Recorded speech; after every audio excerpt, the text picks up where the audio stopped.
ভাইয়া, তুমি এবার ঈদে কি কিনবে? তাই এখনো তো রোজাই শুরু হলো না, ঈদ তো কত দূর।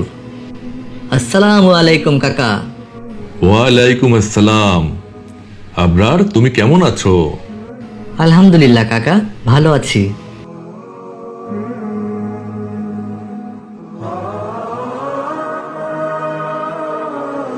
তাই যখন তোমার সাথে কারো দেখা হবে তখন বলবে আসসালামু আলাইকুম।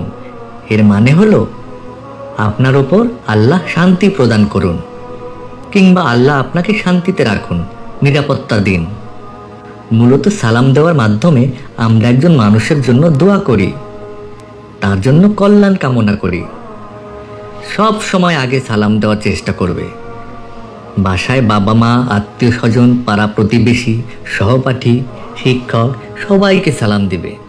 আর যদি কেউ আমাকে আগে সালাম দেয় তাহলে বলবে ওয়ালাইকুম আসসালাম। তার মানে হলো আপনাকেও আল্লাহ শান্তিতে রাখুন।